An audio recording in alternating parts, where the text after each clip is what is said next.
Kembali lagi bersama kami dan terima kasih pemirsa masih setia menanti program QM bersama dengan Dr. Haji Hafifuddin MAG. Cukup banyak cerita yang mengandung hikmah yang Bapak ceritakan tadi. Mudah-mudahan kisah hidup Bapak ini bisa memotivasi para anak-anak milenial yang saat ini mereka tidak memiliki sepeda motor saja mereka tidak mau kuliah. Kemudian tidak memiliki televisi di dalam kamar kosnya saja tidak mau kuliah. Sementara Hafifuddin ketika itu tinggal di rumah kucing-kucing lapar, sempat makan mangga di belakang kosan. Bukan hanya tidak makan pagi, tapi juga tidak makan malam dan makan siang. Dan itu lama sekali, Pak. Apa yang ingin Bapak sampaikan kepada pemirsa? Iya, alhamdulillah. Pertama, semua kita harus memiliki sebuah kekuatan diri untuk maju berkembang yang lebih baik masa depan. Maka jangan terlalu banyak berharap kepada orang lain akan membantu kita. Itu akan mengecewakan kita dan akan mengecewakan orang lain. Yang kedua, finansial, uang yang banyak sesungguhnya harus dijadikan sebagai energi positif untuk kita akan lebih baik di masa mendatang.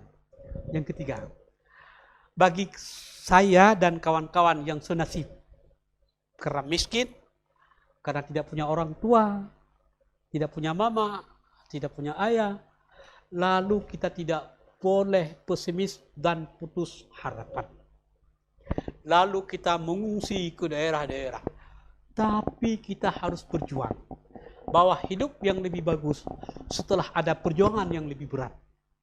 Berkaidah berpikir dalam ilmu tauhid, perjuangan yang berat, yang ikhlas, di ujung itulah adanya ridha Allah Subhanahu wa taala. Mau hidup yang lebih baik masa depan, maka berjuanglah hari ini dengan penuh ikhlas.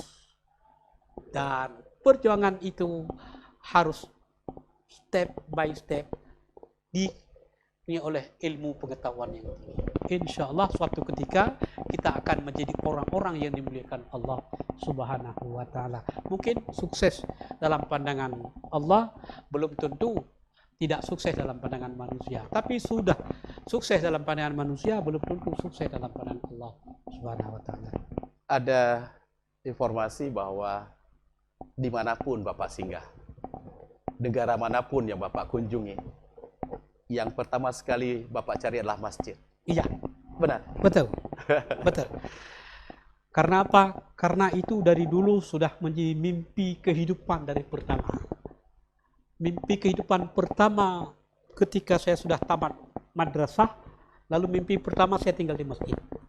Maka kemanapun saya pergi, ke Saudi, ke Kairo, ke Yordan, ke Syria, ke Malaysia, ke Kuching, apalagi di Indonesia, maka yang pertama sekali saya cari adalah masjid. Dan jalan kaki kami ke masjid. Kalau jauh, baru naik taksi. Kenapa di sana? Akan mendapatkan sebuah kemurnian, kesucian hati, keheningan berpikir, lalu ketentraman jiwa. Sudah cukup lama Bapak lakukan itu? Ya? Sudah cukup lama Bapak lakukan itu? Sudah cukup lama. Semenjak saya sudah madrasah aliyah sudah saya lakukan itu.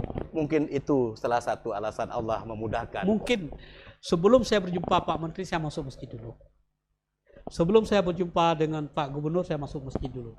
Sebelum saya berjumpa dengan orang-orang yang saya akan berjumpa meminta bantuan untuk umat, maka saya masuk masjid dulu. Baik pagi, siang atau malam. Besoknya saya baru ketemu dengan orang yang saya harap bisa membantu umat. Dan jarang sekali orang yang menolak memberi bantuan. Hampir tidak ada. Semua ingin membantu, walaupun kecil. Walaupun kecil. Walaupun kecil. Baik. Mungkin ini segmen terakhir kita bersama dengan Bapak Dr. Haji Hafifuddin MAG. Tentu saja banyak sekali cerita kehidupan beliau. Mulai beliau masih kecil, menimba ilmu di Madrasah Ibtidaiyah Senudut. di Kecamatan Senedon. Kemudian juga menamatkan sekolah MSen di Senedon, baru di Madrasah Aliyah di Aceh Timur, Pak. Ya, Aceh Timur. Itu beliau lakukan dengan berbagai keterbatasan finansial yang kekurangan, dukungan dan dorongan lingkungan yang waktu itu mungkin masih sangat kurang, tapi atas keinginan fokus untuk merubah diri menjadi lebih baik, sehingga Hafifuddin yang kita kenal hari ini adalah sosok yang luar biasa, yang mampu mengejar target impian yang seperti kita lihat saat ini. Pemirsa, inilah perjumpaan kita dengan sosok yang luar biasa, sosok yang mungkin dulu banyak orang menganggap bahwa apa yang dicapai oleh Dr. Haji Hafifuddin MAG merupakan sesuatu yang mustahil dilakukan. Mengapa?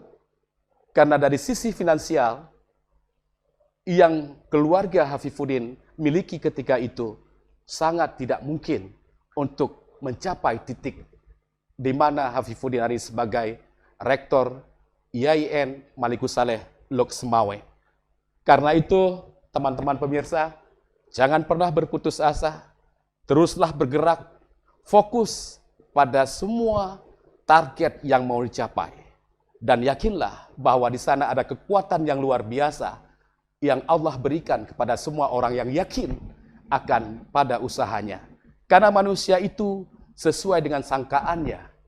Demikian bersama kami di QM pada kesempatan kali ini. Terima kasih.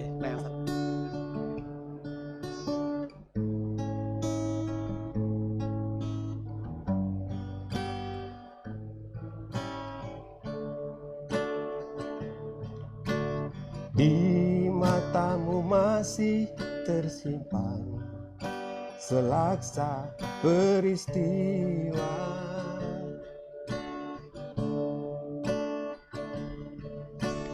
benturan dan hempasan terpahat di keningmu.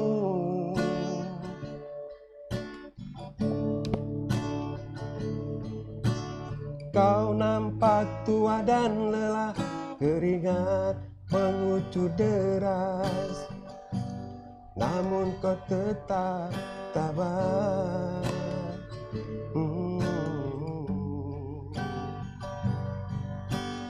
Meski napasmu kadang tersendat, memikul beban yang makin syarat, kau tetap bertahan.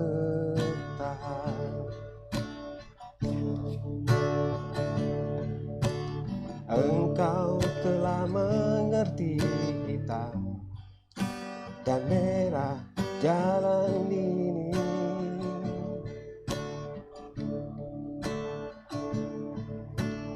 Keriput tulang pipimu gambaran perjuangan.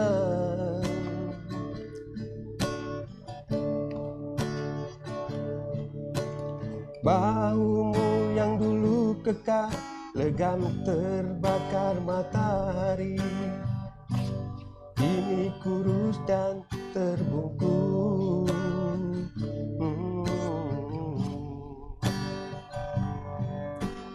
Namun semangat tak pernah pudar,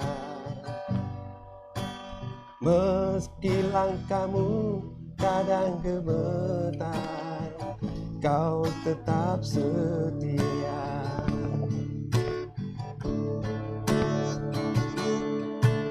Ayah, dalam hening sepi ku rindu,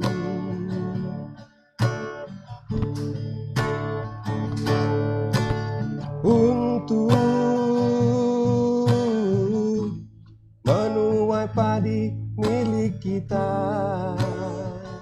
tapi kerinduan hanyalah kerinduan anak aku sekarang banyak